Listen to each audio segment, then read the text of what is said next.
ada sebagian keuntungan yang saya peroleh di saham, mulai tuh saya investasi di properti, mulai masukin juga di yang tadi William sebutin ya, peer-to-peer ya, mulai ke obligasi.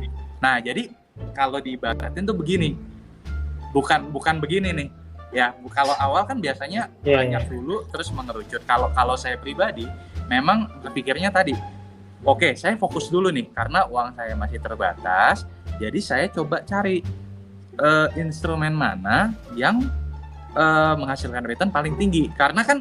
Karena nominalnya mungkin masih relatif belum terlalu besar, berarti kita harus mainnya adalah di return dong, betul ya?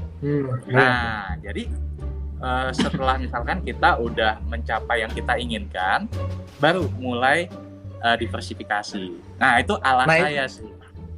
Nah, itu tahu titik saat kita udah harus mulai diversifikasi itu gimana, Pak? Nah, good question.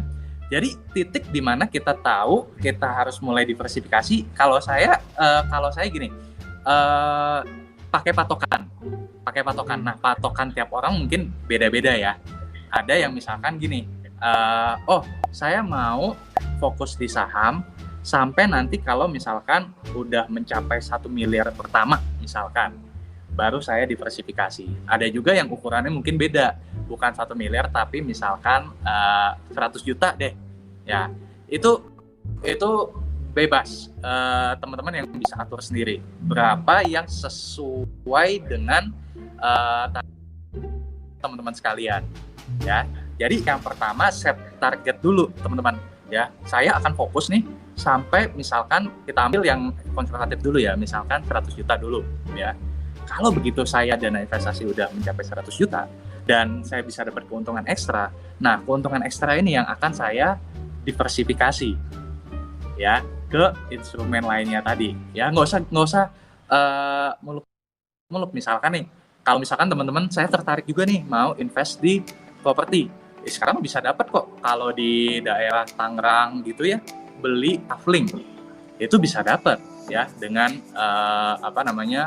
puluhan juta misalkan gitu ya. Jadi kita portfolionya makin banyak, bukan cuma di saham tapi juga ada di properti, ada juga misalkan di obligasi dan lain sebagainya. Tapi itu tadi saran saya, kalau bisa di awal ini teman-teman fokus dulu ya, supaya growth-nya itu lebih maksimal.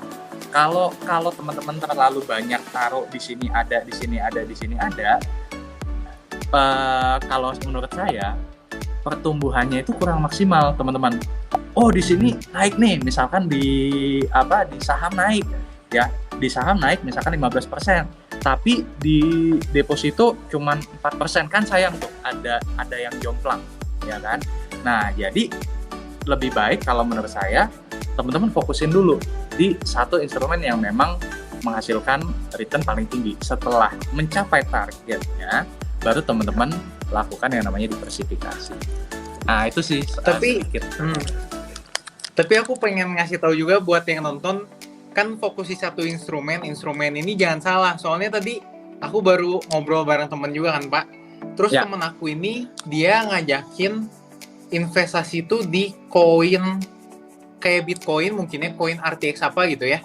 Terus dia ngomong dia bisa dapat returnnya investasi 1 hari 1%. Kan maksudnya nggak mungkin banget kan, kayak dia dapat duitnya dari mana gitu, 1% 1 hari, 1 tahun 365%. Aku pikir kayak wah, kalau misalnya bisa diambil duitnya sekarang mendingan diambil deh. Jadi kalau misalnya mau fokus satu juga, kalau bisa di yang udah terkenal aja, mungkin kayak saham atau reksadana. Ya, saya setuju. Jadi ya gini, ya memang ini kalau Bitcoin ya memang mungkin beda cerita ya, karena ada Bitcoin itu gini, Bitcoin itu pure supply and demand kalau menurut saya. Tapi kalau saham, yang membedakan antara saham dan Bitcoin adalah kalau saham itu punya underlying asset. Apa tuh underlying asset? Gampangnya gini, underlying asset itu adalah aset yang kelihatan mata, bisa disentuh, bisa dilihat, dan bisa dirasakan. Contoh sederhana, Indomie ya. Ketika teman-teman beli saham ICBP, ya teman-teman sebenarnya lagi beli saham yang lagi teman-teman makan nih, yang biasanya cuma jadi konsumen, sekarang jadi pemilik, ya kan? Misalkan nih teman-teman ada yang di sini pasti udah kemungkinan udah punya pacar nih biasanya, ya kan? Nah, bisa tuh bilang sama pacar,